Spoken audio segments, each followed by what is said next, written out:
Irmãos, desculpa aí a conveniência que eu tenho um site onde fica todas as mensagens que eu faço, os louvores dos irmãos lá na igreja onde eu congrego. Então, eu quero postar isso na internet, tá? Se os irmãos concordarem em as participações dos louvores, eu também posso colocar. Se não, eu gravo e passo para vocês a gravação, tá bom? Já está aí o slide da pregação de hoje. Prometo não demorar muito. Sei que o culto termina hoje 10 horas, né? É sempre 10 horas de domingo. 9h30. Você está dentro. Tá? Tudo bem. Vamos orar ao Senhor primeiro? Antes de nós lermos a nossa Bíblia. Vamos falar com o Senhor. Pai querido, é um privilégio o Senhor estar neste lugar para transmitir o Teu Evangelho, a Tua Palavra. Senhor, são sementes que serão lançadas em cada coração, Senhor. Que todos os corações estejam preparados para receber, aqueles que não estejam, Deus, mas que Tu fale, Senhor, a cada vida esta noite. Transforme, Deus, com o Teu poder, com a Tua graça, com a Tua misericórdia. Isso te peço no Teu nome, em nome de Jesus. Amém. Irmãos, o nosso texto é João 14, aonde iremos ver a mensagem desta noite. João 14 é um texto bem conhecido, né, de todas as igrejas. Os irmãos conhecem. João capítulo 14, vamos ler o verso 1, 2 e 3.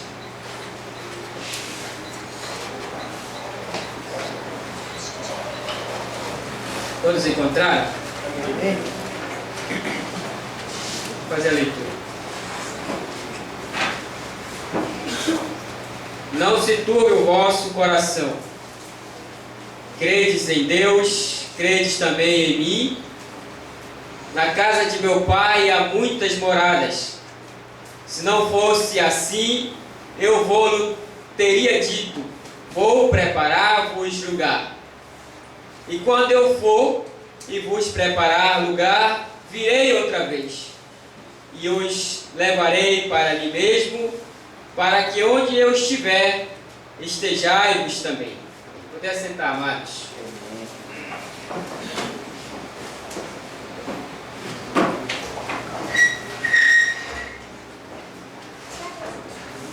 Então, nós estamos diante de um texto em que cada cristão que lê tem de ficar feliz. Os amados irmãos, os apóstolos, quando ouviram esta palavra, eles ficaram tristes. Por quê?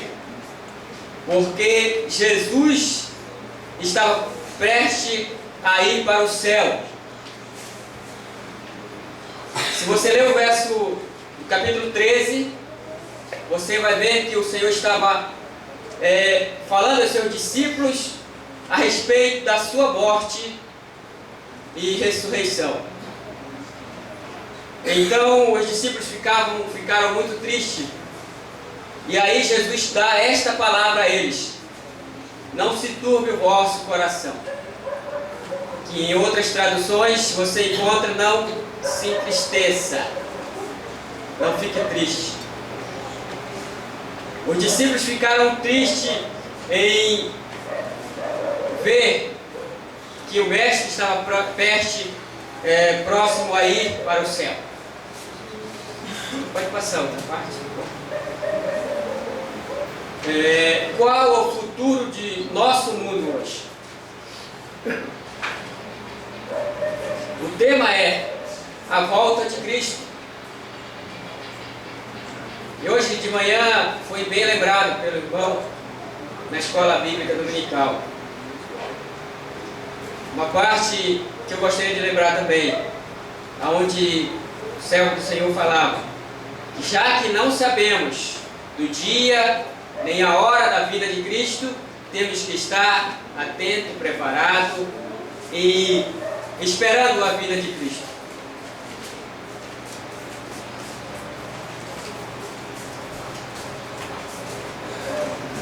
Então, qual o futuro de nosso mundo hoje?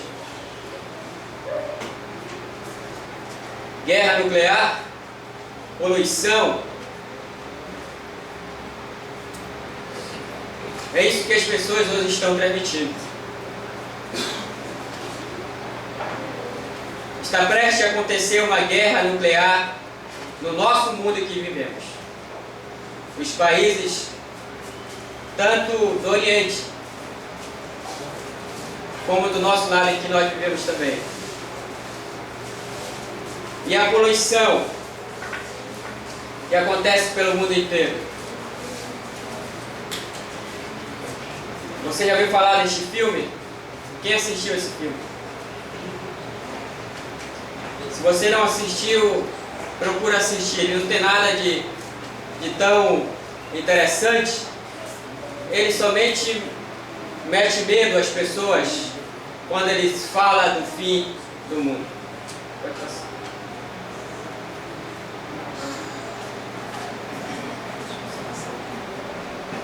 Então, o que a Bíblia ensina sobre o fim deste mundo? As pessoas dizem assim, não, o mundo não vai acabar. Vai acabar as pessoas. Não é isso que está escrito lá em Pedro, capítulo 3, 2 Pedro 3, que vai ser consumido a terra a profundidade de 7 metros quando o fogo cair sobre a terra. Então isso significa que não são só as pessoas que irão ser consumidos, e sim a terra ou o mundo. O que Deus promete para a sua igreja? Um novo céu e uma nova terra. Então significa que o que nós temos hoje aqui vai deixar de existir. Eu sei que existem pessoas andando pela casa de todo mundo aqui. Sabe quais são os nomes deles? Testemunha de Jeová. Eles não pregam a destruição do mundo, eles pregam que tudo vai ser construído aqui mesmo. Mas a palavra de Deus diz o contrário disso.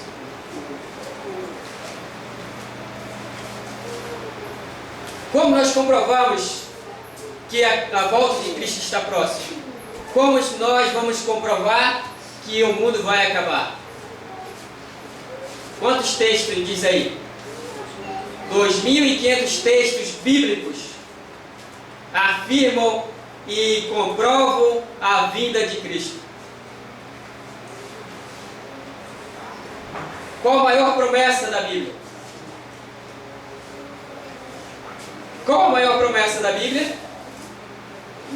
João capítulo 14, verso 1 a 3. Não se turbe o vosso coração. Credes em Deus, crede também em mim. Que diz a parte dele, diz, voltarei. O Senhor estava se despedindo dos seus discípulos, dizendo que iria voltar.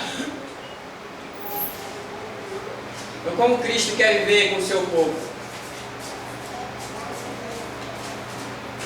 O que ele disse no texto?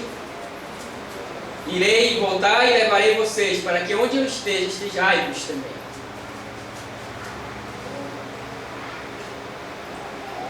Então, a volta de Jesus é para quê? De que forma? E para quem? E quando? E a terra? O que acontecerá com ela? Como Jesus virá? Invisível, espiritual, já veio, não virá? Essas são perguntas de pessoas que não conhecem a Cristo. De pessoas que não têm esperança que um cristão tem hoje.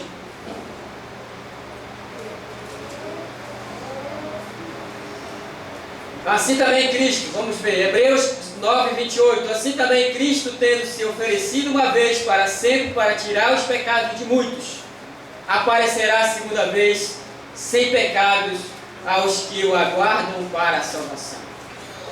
Quem aguarda Cristo hoje? Você tem certeza da sua salvação? Há pessoas dizendo que ninguém pode ter certeza disso, pois eu lhe garanto que você hoje pode ter certeza da sua salvação. Se até hoje você não tem essa certeza, eu lhe garanto que hoje você vai ter certeza. Como? Crendo, aceitando a Cristo como seu Salvador. Quantos verão a Cristo? O que diz o texto bíblico? Apocalipse 1, verso 7. Eis que venho com as nuvens, de todo olho o verá. Todos verão a Cristo.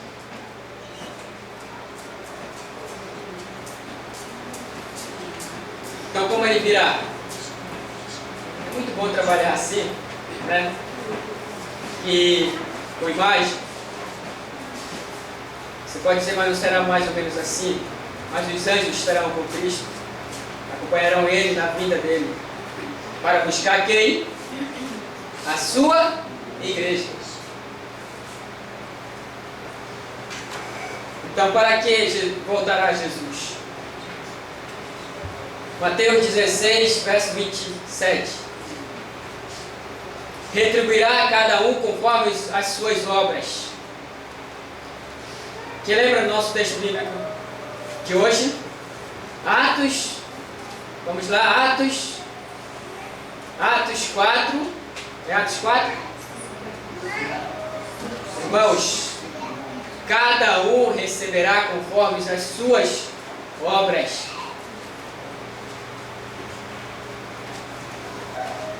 Quem acompanhará Jesus quando voltar?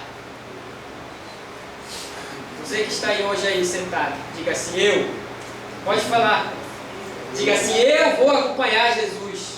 Eu vou acompanhar Jesus. Irmãos, essa é a esperança e a certeza de cada cristão. Mateus 25, 31. Quando vier o Filho do Homem na sua majestade, e todos os anjos com ele, então se assentará no trono da sua glória. Como devemos considerar esta promessa? A promessa que o Senhor nos faz de levar a todos nós para estarmos com Ele onde Ele estiver. Tito capítulo 2, verso 13 diz, aguardando a bendita esperança e a manifestação da glória do nosso grande Deus e Salvador Jesus Cristo. Estamos vivendo nessa esperança, aguardando a manifestação da glória de Deus. Estamos esperando Cristo voltar. Estamos vivendo nossos dias nessa esperança. O que disseram os anjos aos discípulos? Em que ocasião isso aconteceu? Atos 1, 10 e 11. Da mesma maneira como foi, voltará. Amados, mais uma vez o Senhor vai para o céu. E os seus discípulos ficam ali olhando, enquanto o Senhor vai subindo nas nuvens. Aí os anjos vêm para consolar os seus servos e diz, da mesma maneira como ele foi, voltará. Assim como Cristo foi, ele voltará. Mateus 24, 30. Então aparecerá no céu o sinal do Filho do Homem. Todos os povos da terra se lamentarão e verão o Filho do Homem vindo sobre as nuvens do céu, com poder e muita glória. Essa é a alegria de cada cristão. Essa é a alegria de quem tem certeza da salvação.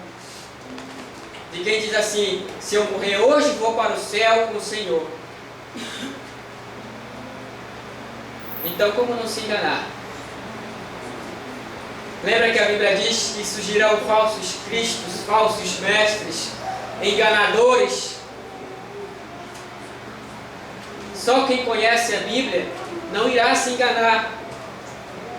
Mateus 24, 27.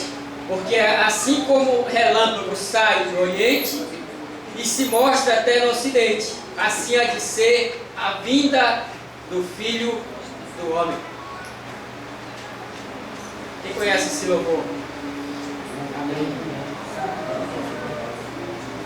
Irmãos, não tem como as pessoas não se enganarem com a vida de Cristo. Não há quem diga Cristo já veio ou alguém ouviu falar. Todos os olhos verão. O que acontecerá com os mortos? Né? O que acontecerá com os mortos? 1 Tessalonicenses 4,16. Porque mesmo o Senhor descerá do céu com alarido e com voz de arcanjo e com a trombeta de Deus, e os que morreram em Cristo ressuscitarão primeiro. Se as pessoas estão preocupadas com aqueles que morreram, eles irão ressuscitar primeiro. Mas pense, lembre-se de uma coisa: só ressuscitarão aqueles que morrerem em Cristo Jesus. Aqueles que aceitaram a Cristo na sua vida e morreram crendo nesse Senhor que traz a salvação. Aqueles que não quiseram nada com Cristo, que não receberam o Senhor, esses não irão ressuscitar, esses irão ficar. E os vivos? Ainda em Tessalonicenses: depois nós, os que ficamos vivos, seremos arrebatados, juntamente com eles, nas nuvens, ao encontrar o Senhor nos ares. Assim estaremos sempre com o Senhor.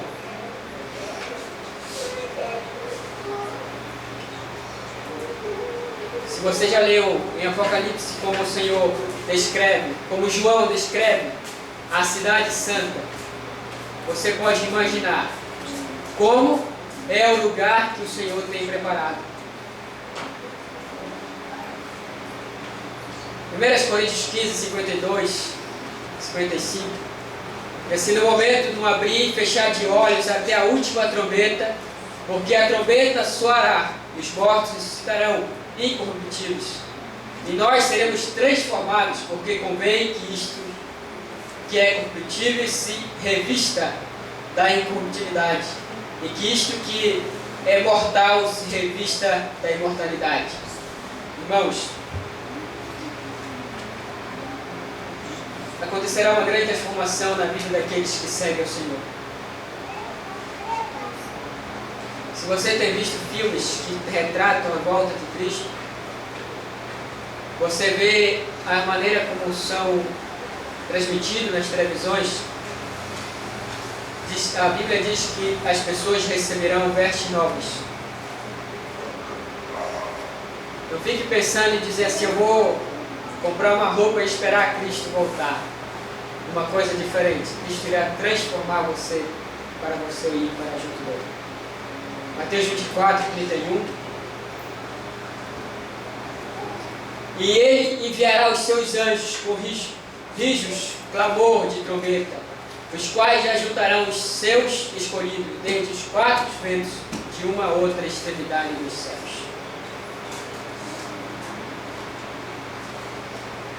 Que farão os ímpios por ocasião da volta de Jesus? A gente prega a palavra de Deus. A gente tem transmitido o Evangelho a todas as pessoas.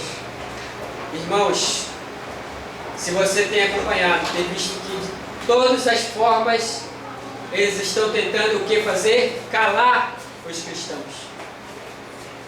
Ao mês passado, se você vai a Manaus, você vê que sempre no centro, nos ônibus, nos terminais, tem alguém falando de Jesus. Não é verdade? Tem alguém pregando o Evangelho. Como eu falei no mês passado, fizeram uma lei em Manaus para que qualquer pessoa que esteja falando do Evangelho nos terminais, em ônibus, no centro da cidade, não terão mais direito disso. Os cristãos, irmãos, pegam a caixa e colocam lá na rua e pregam o Evangelho, eles não terão mais este direito de pregar o Evangelho. Isso está acontecendo em nossos dias. O que a palavra de Deus diz? Quando isso acontecer, a vinda de Cristo está próxima. Apocalipse 6,16. E disseram aos montes e aos rochedos: cai sobre nós, esconde-nos da face daquele que se assenta no trono e da ira do Cordeiro. Quantas pessoas lamentarão? Amados, esse texto não é para fazer medo para ninguém que não tem Jesus hoje, mas é para que a pessoa entenda que Cristo dá oportunidade. Como eu digo, hoje você tem oportunidade de aceitar a Cristo e viver uma vida para o Senhor. As pessoas que não têm Jesus, nessa ocasião em que Cristo vir buscar a sua igreja, irão lamentar. A Bíblia diz que desejarão a morte, mas a morte não existirá mais. O mesmo livro de Apocalipse diz que a morte e o diabo e os seus anjos serão lançados no lago de fogo. E a pergunta que ninguém sabe responder: quando? Quando virá Cristo? Há pessoas, amados, que fazem planos para voltar para a igreja, planos para se reconciliar com Cristo. Diz assim: primeiro eu vou estudar, depois eu vou servir a Deus. Quando eu tiver um bom trabalho, aí eu vou para a igreja.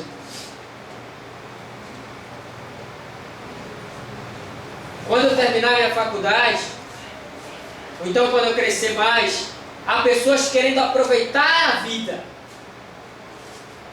querendo aproveitar o tempo que tem na terra para fazer tudo que nunca fez, para um dia servir a Cristo. Mas quando você se encontra dentro dessa pergunta de quando Cristo voltará, quem sabe? Quem sabe quando Cristo voltará? Mateus 24, 36. Daquele dia e hora, porém ninguém sabe, nem os anjos do céu, nem o Filho, senão o Pai. Então eu quero dizer a você o seguinte: esteja preparado. Acorde todos os dias pensando assim: Cristo volta hoje e eu estou preparado para a vida de Cristo.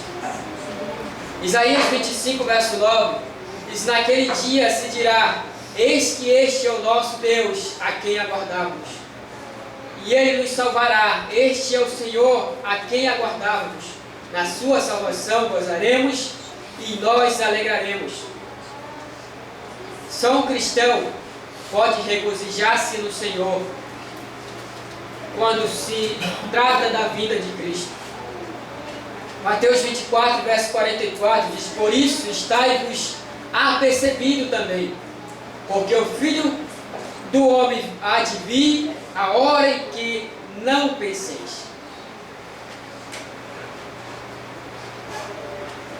E isso é muito sério quando a gente se encontra em situações distantes de Cristo. Isso é muito sério quando você não leva a vida de comunhão com o Senhor, quando você não tem fidelidade com Deus. Homens, há de vir a hora em que não penseis. Mateus 24, 35. O céu e a terra passarão, mas as minhas palavras não hão de passar. Alguém já encontrou alguma profecia que não foi cumprida? Irmãos, até os cientistas, os arqueólogos comprovam os textos bíblicos, as profecias bíblicas estão sendo comprovadas pelas suas pesquisas. Então, amados, você diz: esse aí não é Jesus. Porque ninguém viu a Jesus, certo? Mas suponha que Jesus está assim, amados, batendo na porta do seu coração, esta noite, querendo te dar a oportunidade, uma chance de você ter uma nova vida com Ele.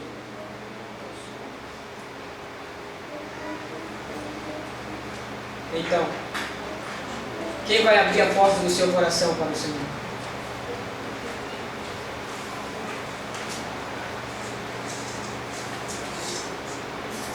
Eu quero que você olhe para essa imagem e sinta o Senhor batendo no seu coração.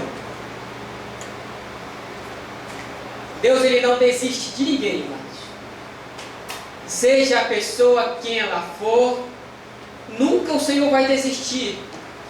Não importa o que a pessoa faça, não importa para onde ele vai, aonde ele anda, o Senhor nunca desiste de você.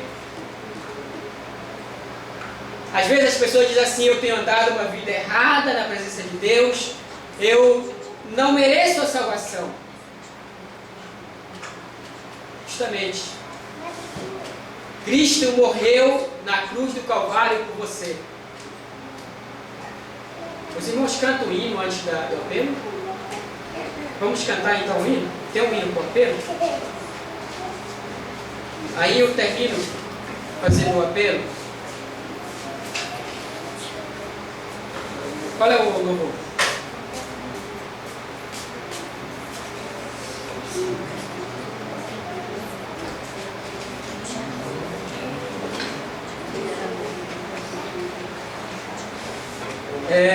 Essa imagem é muito interessante porque é incessante o toque.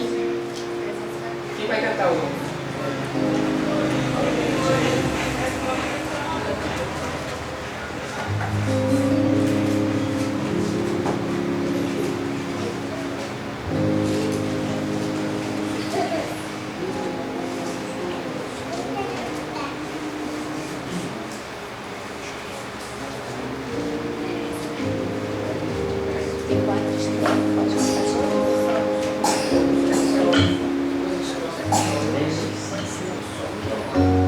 Vamos cantar, irmão, 314. Vamos cantar a primeira e a última estrofe.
Você descobriu? Vamos ver a nossa imagem. Você descobriu aí? Quem descobriu o que tem de errado nessa porta? O carpinteiro aí, bota a mão.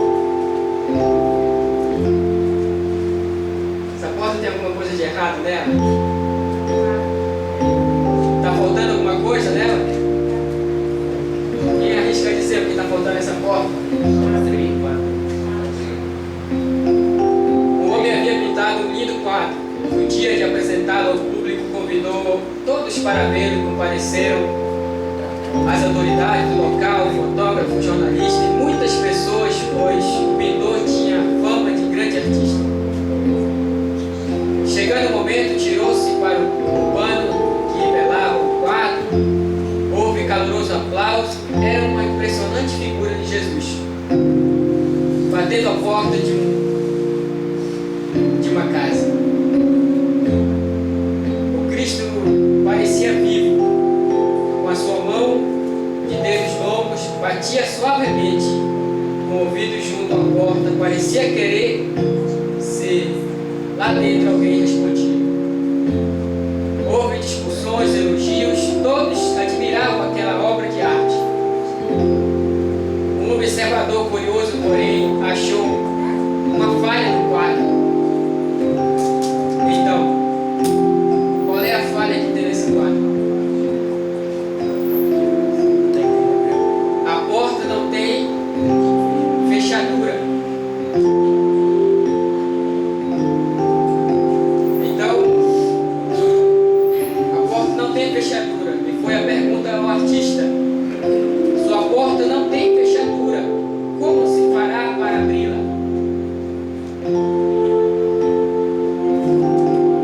É assim mesmo, respondeu o pintor.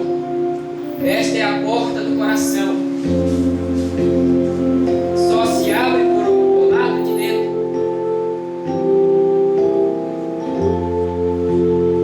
Por isso Jesus está à porta do seu coração, batendo, batendo, batendo sem parar. Abre a porta e deixa Jesus entrar na sua casa. Irmãos, para Jesus entrar na tua vida, para que você receba a salvação, você tem que fazer o quê? Abrir a porta do seu coração. Só você tem esta autoridade, só você tem essa oportunidade. Deus não pode obrigar a ninguém a aceitá-lo, a segui-lo, a servi-lo. Então esta porta não tem fechadura, porque só você tem o direito de abrir o seu coração. Então eu convido você. Tem alguém hoje